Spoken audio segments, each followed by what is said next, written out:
Health index ప్రకారం ప్రపంచంలో ఆరోగ్యకరమైన దేశం తైవాన్, దాని తర్వాత సింగపూర్, దాని తర్వాత ఇజ్రాయెల్, జపాన్. ఇలాంటి దేశాలు అక్కడ చాలా మార్పులు తీసుకొచ్చారు. వాళ్ళ ఆరోగ్యానికి కారణం వాళ్ళ క్రమశిక్షణ, వాళ్ళ జీవన శైలి, వాళ్ళు తినే ఆహారపు అలవాట్లే కారణం. ఇక్కడ కూడా నేను ఆలోచించేది, ఎప్పటికప్పుడు ఏ ప్రాంతంలో ఎలాంటి ఆరోగ్య సమస్యలు ఉన్నాయి, దానికి కారణాలు ఏంటి, ఎలాంటి ఆరోగ్య సమస్యలు రాకపోతే ఏం చేయాలనో ప్రిడిక్టివ్ అనలిటిక్స్ తీసుకొస్తాం. అదే సమయంలో ఇంకొక పక్కన ప్రివెంటివ్ కింద ముందుకు పోతాం. అదే సమయంలో మీరందరూ కూడా గుర్తుపెట్టుకోవాల్సింది, ఎవరికి కూడా ఇబ్బంది లేకుండా ప్రపంచంలో ఉండే ఆరోగ్య సూత్రాల్ని మీ జబ్బుకు తగిన విధంగా మీ ఇంటికి తీసుకొచ్చి మీకు సేవలు అందించే బాధ్యత ఈ ప్రభుత్వం తీసుకుంటామని మీ అందరికీ హామీ ఇస్తున్నా. ఇప్పుడు మీ అందరి దగ్గర ఫోన్లు ఉన్నాయి. తొందరలో నేను ఆలోచించేది, మీ ఆరోగ్యం కంప్యూటర్లో ఉంటుంది, గోప్యంగా ఉంటుంది. మీ డేటా వేరే వాళ్ళకు తెలియదు. గవర్నమెంట్కు ఒక ఐడియా ఉంటుంది, డాక్టర్కి ఐడియా ఉంటుంది. మీరు ఈ హాస్పిటల్ నుంచి ఏ హాస్పిటల్కి పోయినా మీ ఆధార్ నెంబర్ ఇస్తానే మీ హిస్టరీ అంతా కూడా మొత్తం మెడికల్ రికార్డ్స్ అన్నీ వచ్చేస్తాయి. దానిపైన ఏమేం మందులు తీసుకున్నారు, ఏమేం మందులు పడవు, ఇవన్నీ కూడా ఒక ఐడియా వస్తుంది. మీ ఊరు దగ్గర నుంచి, ప్రాథమిక ఆరోగ్య కేంద్రం నుంచి రాష్ట్రంలో ఉండే అన్ని హాస్పిటల్ నెట్వర్క్ వస్తాయి. అదే సమయంలో మీ ఊర్లో ఉండే ఏఎన్ఎం దగ్గర నుంచి కన్సల్టెంట్ కింద సూపర్ స్పెషాలిటీ డాక్టర్లు కూడా ఆన్లైన్లో ఉంటారు. మీరు ఎవరు ఏ డాక్టర్ కావాలంటే ఆ డాక్టర్ని మీరు సంప్రదించే విధంగా ఆన్లైన్ పెడతాం, ఆఫ్లైన్ పెడతాం. మీకు నచ్చిన విధానం మీరు ఎంపిక చేసుకోవచ్చని కూడా మీ అందరికీ తెలియజేస్తున్నా. నేను ఆలోచించేది, పుట్టిన ప్రతి బిడ్డ నుంచి వృద్ధుల వరకు ప్రతి ఒక్కరిది ఒక ప్రొఫైల్ ఉంటుంది. మా దగ్గర 80 లక్షల మందికి తీవ్రమైన వ్యాధులు ఉన్నాయి.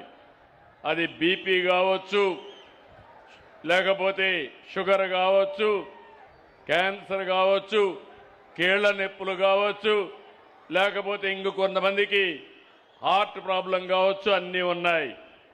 ఇవన్నీ మనం చూస్తే కొన్ని కారణాల వల్ల వస్తున్నాయి. ఎక్కువ రైస్ తింటాం. ఒకప్పుడు మన ప్రాంతంలో చూస్తే జొన్నలు, రాగులు, సజ్జలే తినేవాళ్ళం. మా పెద్దవాళ్ళు ఉన్నారు, డబ్బులుండేవాళ్ళు మాత్రం బియ్యం తినేవాళ్ళు, తెల్లన్నం తినేవాళ్ళు. మొట్టమొదటిసారిగా ఎన్టీ రామారావు గారు వచ్చిన తర్వాత ₹2 కేజీ బియ్యం పెట్టిన తర్వాత అందరం కూడా బియ్యం తినడం మొదలు పెట్టాం. స్వీట్లు ఎక్కువ తినడం కూడా మొదలు పెట్టాం స్లోగా. దీనివల్ల ఈరోజు మీరు చూస్తే అందరికీ షుగర్ వస్తూ ఉంది, డయాబెటిక్ అయిపోతున్నారు.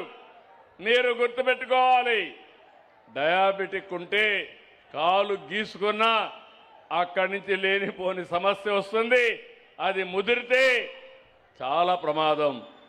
అందుకే నేను మీ అందరికి కూడా చెప్పాలనుకుంటున్నాను, మీరు కానీ కిచెన్నే ఫార్మసీగా చేసుకుని తిండినే మెడిసిన్గా చేసుకుంటే మీరు హాస్పిటల్కి పోయే పనే లేదని మరొకసారి మీ అందరికి విజ్ఞప్తి చేస్తున్నా. ఇంకొక పక్క ఏం తినాలి, ఎప్పుడు తినాలి, ఏ పౌష్టికాహారం తినాలి, అన్నీ కూడా మన గ్రామంలో దొరికే వస్తువులే, ఎక్కడికో పోక్కర్లేదు. డబ్బులుండేవాళ్ళు కూడా ఎక్కువ తినలేరు. వాళ్ళకు కూడా షుగర్ వచ్చి లేకపోతే లేనివంటి రోగాలు వచ్చిన తర్వాత మీరే బెటర్, కనీసం తింటే జీర్ణించుకునే శక్తి ఉంటుంది. కానీ వారు తింటే మాత్రం గోళీలు వేసుకోవాల్సిందే ఎప్పటికప్పుడు. అందుకే అన్ని కూడా వ్యవస్థలు సరిచేస్తున్నాను. మీరు గుర్తుపెట్టుకోండి, మీ హెల్త్ మీ చేతుల్లో ఉంటుంది. రెండోది, మీకు ఏ డాక్టర్ని కూడా పెడతాం. కావాలంటే మీరు ఏ డాక్టర్ని అడిగితే ఈ పూట నేను ఏం తినచ్చు అని అడిగితే ఆ సమయంలో అది మీకు గైడ్ కూడా చేస్తుంది. నువ్వు ఇది తిను, తెల్లవారి నుంచి ఇవన్నీ తిన్నారు, ఇంకా తగ్గించు, కొంచెం కంట్రోల్ చేసుకోమని చెప్పే పరిస్థితికి వస్తుంది. ఈరోజు నేను తిరుగుతున్నా, మీరు చూస్తూ ఉంటారు. తెల్లవారి నుంచి రాత్రి వరకు పనిచేస్తా, ఒక్కరోజు కూడా హాలిడే తీసుకోను. దానికి కారణం నా ఆరోగ్యం జాగ్రత్తగా చూసుకొని మీకు సేవ చేయడం కోసం నిరంతరం విశ్రాంతి లేకుండా పనిచేయగలుగుతున్నానంటే అదే కారణం. మీ హెల్త్ ప్రొఫైల్ కూడా తయారు చేస్తా, మీ ఊరు ప్రొఫైల్ కూడా తయారు చేస్తా. ఏ ఊరు అనారోగ్యం ఎక్కువ ఉందో ర్యాంకింగ్ కూడా ఇస్తాం. ఏ వ్యక్తి హెల్త్ ఎట్టుందో దానికి కూడా ర్యాంకింగ్ ఇస్తాం. నెల నెల పెరుగుతుందా తగ్గుతా ఉందో కూడా ఇచ్చి పూర్తిగా మీ ఆరోగ్యాన్ని